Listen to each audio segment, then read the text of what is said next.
കഴിഞ്ഞ ദിവസം ഫിലിംഫെയർ പുരസ്കാരം ലഭിച്ച ഉർവശി ഓൺലൈൻ മീഡിയകളുടെ ചോദ്യത്തിന് നൽകിയ മറുപടി വാർത്തയായിരുന്നു.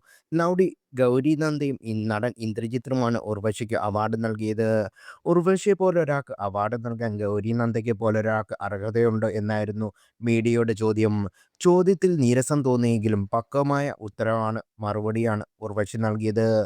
ക്യാമറയ്ക്ക് മുമ്പിൽ ആരാണ് വലുതും ചെറുതും? എല്ലാവരും നല്ലതുപോലെ പെർഫോം ചെയ്താൽ അത് ശ്രദ്ധിക്കപ്പെടും. ആ കുട്ടിയും ആർട്ടിസ്റ്റ് തന്നെ എന്നല്ലായിരുന്നു ഉർവശിയുടെ മറുപടി. ഇപ്പോഴത്തെ സംഭവത്തെക്കുറിച്ച് കൂടുതൽ തുറന്ന് സംസാരിക്കുകയാണ് ഉർവശി. മോഹൻലാലിനും മമ്മൂട്ടിക്കുമെതിരെ പരോക്ഷ വിമർശനം ഉർവശി ഉന്നയിച്ചു.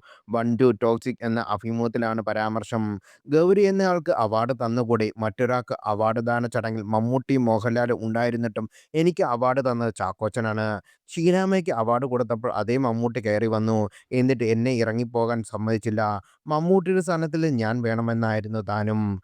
മമ്മൂട്ടിക്കും മോഹൻലാലും എനിക്ക് അവാർഡ് തരാൻ പറ്റാത്ത രീതിയിൽ അവർക്ക് വല്ല മാനക്കേടും ഉണ്ടെങ്കിൽ ഗൗരിയെ പോലെ ഒരാളിൽ നിന്ന് അവാർഡ് വാങ്ങാൻ എനിക്കൊരു മാനക്കേടുമില്ല. അതിൻ്റെ പേരാണ് ഉർവശി. എനിക്ക് കിട്ടിയ ഫിലിംഫെയർ അവാർഡാണെന്നും ഉർവശി പറഞ്ഞു. തമിഴ്നാട് സർക്കാരിൽ നിന്ന് മികച്ച ഹാസ്യ നടിക്കുള്ള അവാർഡ് എത്ര സിനിമകളിൽ കോമഡി ചെയ്തു. കോമഡിക്ക് എനിക്ക് അവാർഡ് കിട്ടിയില്ലല്ലോ എന്ന് ഞാൻ വിചാരിച്ചിട്ടുണ്ട്. പലർക്കും തോന്നാം. പക്ഷേ അത് ഏറ്റവും കൂടുതൽ വലിയ വില കൂടിയ അവാർഡാണ്. തമിഴ്നാട് സർക്കാരിൽ നിന്ന് തനിക്ക് ഈ പുരസ്കാരം ലഭിച്ചതിൽ സന്തോഷമുണ്ടെന്ന് ഉർവശി പറഞ്ഞു.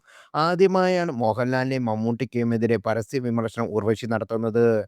ഒരു കാലത്ത് നിരവധി സിനിമകളിൽ ഒരുമിച്ച് അഭിനയിച്ചവരാണ് ഇവർ. എന്നാൽ മോഹൻലാലിനും മമ്മൂട്ടിക്കും താരപദവി വന്നപ്പോഴും ഇവരുടെ നിഴലിൽ ആയിരുന്നില്ല ഉർവശി. "ഒരു നായകന്റെയും നിഴലിലല്ല ഞാൻ നിന്നതും ഇപ്പോൾ നിൽക്കുന്നതും സംവിധായകന്റെ നടിയായിരുന്നു ഞാനെന്നും ഉർവശി ഒരിക്കൽ പറഞ്ഞിട്ടുണ്ട്.